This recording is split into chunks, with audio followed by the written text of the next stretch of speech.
Our program today is coming to you from the P&J Oyster Company here in New Orleans, one of the many Crescent City businesses whose livelihoods depend on seafood from the Gulf of Mexico. But after more than 130 years in business, this landmark oyster shucking plant may have to shut its doors as a result of the Gulf oil spill. More on that later on in the program. For the last 35 years, the Louisiana Farm Bureau has held its convention here in New Orleans. It's a time for farmers and ranchers across the state to gather to talk about issues that are important to them. At the 88th annual meeting of the Louisiana Farm Bureau, it was the perfect opportunity for farmers to talk about issues that were important to them. Those farmers I'm talking about, well, they are oyster farmers, and they, like their row crop counterparts, are responsible for seeding their beds and maintaining their crops. But as This Week in Louisiana Agriculture's Avery Davidson tells us, some of those farmers say British Petroleum may not know the difference between a farmer and a fisherman. You're looking at the only two people working in the shucking area at P&J Oyster Company in New Orleans.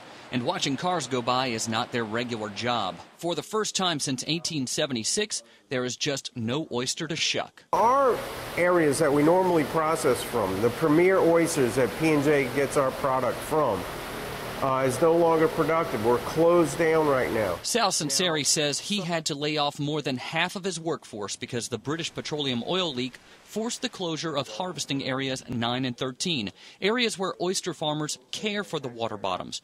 Oyster farmers like Carolyn Falgu. We're not a fisherman. There's a difference between the two. Falgu says she had to explain oyster farming to BP adjusters when she called to file a claim. I have not collected a salary since September of '09. The Louisiana Farm Bureau helped create a crop insurance program for oyster farmers. However, that does not cover a man-made disaster like an oil leak.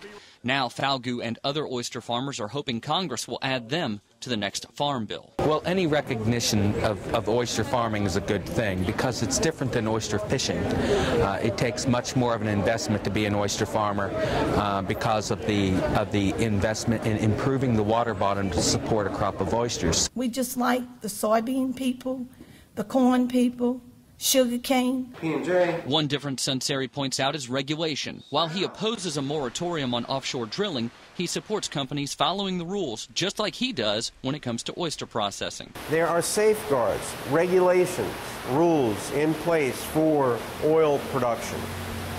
That's the one thing that's incredibly disturbing, is that they didn't adhere.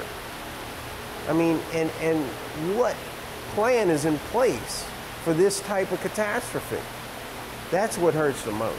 And for the entire oyster industry, it will likely hurt for a long, long time. In New Orleans, I'm Avery Davidson for This Week in Louisiana Agriculture. As you heard, Sal Sanseri said he's opposed to the deep water moratorium on offshore drilling. At the annual Farm Bureau convention, voting delegates there also expressed their opposition to the president's moratorium.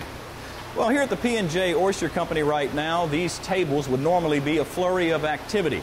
But, of course, the Gulf oil spill has left this area silent.